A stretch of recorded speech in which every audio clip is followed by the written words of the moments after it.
श्रीमदेवी भागवत पंचम स्कंद में भक्तगणों आज आपको देवताओं की तरह भगवत की स्तुति सुनाऊंगा। आप ध्यानपूर्वक सुने और इस चैनल को लाइक एवं सब्सक्राइब करें। माँ भगवती आपकी सदा रक्षा करें। सुनिए, ब्यास जी बोले, महिषासुर का सहार देकर इंद्र आदि प्रधान देवता परम प्रश्न हुए और वे जगदम्बा की स्तुति करने लगे। देवता बोले, हे देवी, आपकी ही शक्ति से ब्रह्मा इस जगत का सृजन करते हैं, भगवान विष्णु पालन करते हैं और शिव जी प्रलय काल में संहार करते हैं। आपकी शक्ति से रहित हो जाने पर वे कुछ भी करने में समर्थ नहीं हो सकते, अथवा जगत का सृजन पालन और संहार करने वाली आप ही हैं। इस संसार में कीर्ति, मति, स्मृति, गति, करुणा, दया, सरदा, धीर्ति, वसुधा, कमला, अजबा, पुष्टि, कला, विजया, गिरिजा, जया, तुष्टि, प्रभा, बुद्धि, उमा, रमा, विद्या, समा, कांति और मेधा, ये सब शक्तियां आप ही हैं। इस त्रिलोकी में आप विख्यात हैं। संपूर्ण जगत को आश्रय देने वाली हे देवी, आपकी इन शक्तियों के बिना कौन व्यक्ति कुछ भी स्वयं कर सकने में समर्थ है। हे अम्ब, धारण शक्ति भी निश्चित रूप से आप हैं, अन्यथा कश्यप और शेषनाग इस पृथ्वी को धारण कर सकने में कैसे समर्थ हो पाते। पृथ्वी शक्ति भी आप ही हैं। यदि आप इस रूप में न होती तो प्रचुर भार से संपन्न यह संपूर्ण जगत आकाश में कैसे ठहर सकता था। हे जननी, जो मनुष्य माया के गुणों से प्रभावित होकर ब्रह्मा, विष्णु, महेश, चंद्रमा, अग्नि, यम, वायु, गणेश आदि प्रमुख देवताओं की स्तुति करते हैं, वे अज्ञानी ही हैं। क्योंकि क्या वे देवता भी आपकी कृपा दृष्टि के बिना उन मनुष्यों को कार्य फल प्रदान करने में समर्थ हो सकते हैं।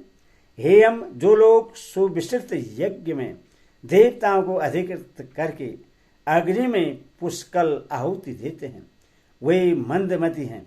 क्योंकि यदि स्वाहा के रूप में आप न होती तो वे देवता हवि द्रव्य को कैसे पाते। तब फिर वे मूर्ख आपका ही यजन क्यों नहीं करते। आप जगत के चराचर प्राणियों को भोग प्रदान करती हैं और अपने अंशों से उन्हें नित्य जीवन देती हैं। हे जननी, जिस प्रकार आप अपने प्रिय देवताओं का पोषण करती हैं, उसी प्रकार अपने शत्रु का भी पालन करती हैं। हे माता, बुद्धिमान पुरुष विनोद के लिए उद्यान में लगाए गए वृक्षों में से कुछ वृक्षों के फल और पत्तों से रहित हो जाने अथवा उन वृक्षों का रस कड़वा निकल जाने पर भी उन्हें कभी नहीं काटते, उसी प्रकार आप भी अपने बनाए हुए दैत्यों की भली भांति रक्षा करती हैं। करुण रस से ओतप्रोत हृदय वाली आप रणभूमि में बाणों से ही शत्रुओं का जो संहार करती हैं, वह भी उनका मनोरथ पूर्ण करने के लिए ही होता है। क्योंकि दूसरे जन्म में देवगणाओं के साथ क्रीड़ा विहार करने की इच्छा वाला उन्हें जानकर ही आपके द्वारा ऐसा किया जाता है, जैसा आपका अद्भुत चरित्र है।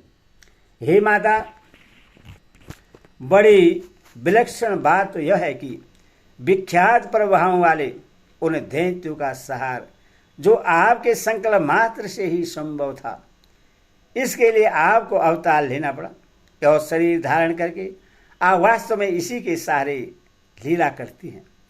इसमें कोई दूसरा कारण नहीं है।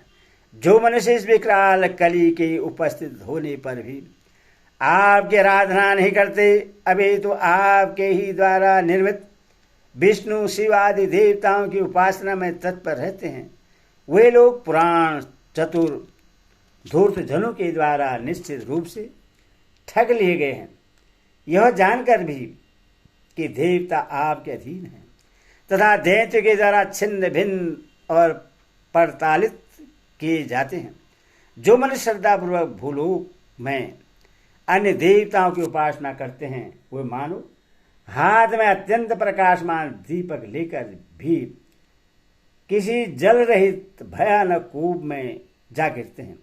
हे माता, आप ही सुखदायिनी विद्या तथा दुखदायिनी अविद्या है। और आप ही मनुष्य के जन्म मृत्यु